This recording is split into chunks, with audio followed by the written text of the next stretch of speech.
Good morning guys, তোমরা সবাই কেমন আছো? আই হোপ সকলে খুব ভালো আছো, সুস্থ আছো, স্বাভাবিক আছো। আর আমি দেখতেই পাচ্ছ ভীষণ ভালো আছি, কারণ আমাদের সামনেই বিয়ে, ওই জন্য বিয়ে বাড়ি আর কি। মানে আমারই এক পরিচিত একটা দিদি ভাই, মানে আমার নিজের খুব ক্লোজ মানে বলতে পারো আর কি। ওই দিদি ভাইয়ের আজকে বিয়ে। তো তার জন্য আমরা সাজাচ্ছি আর কি তত্ত্ব। তো বেসিক্যালি সব তত্ত্বগুলোই আমাদের সাজানো গোছানো হয়ে গেছে, সব কিছু রেডি।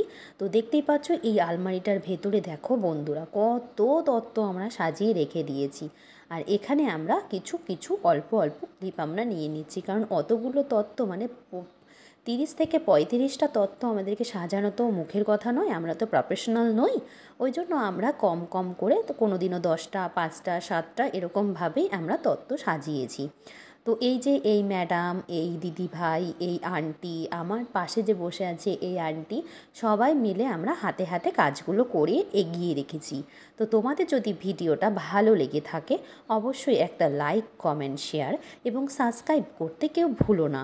আমি অনেক দিন আর কি ফেসবুকে ভিডিও দিতে পারছিলাম না, এই কারণ ব্যস্ততার মূলত্বের জন্য। বুঝতেই পারছো সামনে বিয়েবাড়ি থাকলে যা হয় আর কি, ওই নিয়েই মেতেছিলাম। তো এখানে আমরা কিছু একটা কথোপকথন বলছিলাম, ডোডো সোনা কিছু একটা বলছিল, ওই জন্যই দেখো না আমরা এত হাসি লাগছে। আমি যে ভয়েসটা দিচ্ছি এখানেও কিন্তু আমার একটা হাসির স্মেল আছে। তো বুঝতেই পারছো কথার শুরুতেই যে কিভাবে আমরা কি করছি, মানে কথা বলছি না না বলছি, যাই হোক। তো তারপরে ডোডো এমন বকা দিল এই দিদাটাকে, ইনি কিন্তু কাঁধেই বসেছিল, উনি লজ্জার খাতিরে তারপরে নিচে নেমে এসে আমাদের সাথে হাতে হাতে হাত মেলাচ্ছে আর কি। তো যাই হোক, ডোডো কিন্তু এনাকে মানে কিছু একটা বলেছিল, সেটা আর আমরা বললাম না, সেটা স্কিপ করে গেলাম, ওই নিয়ে আমরা হাসাহাসি করছিলাম এই আর কি।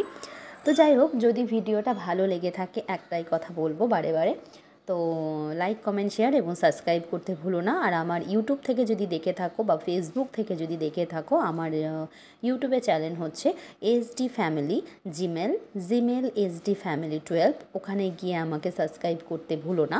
আর আমার ফেসবুকে তো তোমরা তো দেখছোই যে মঞ্জু দে বলেই আছে। যাই হোক, তো আমরা বিয়েবাড়িটা তো সুন্দরভাবে ভালোভাবে কাটালাম।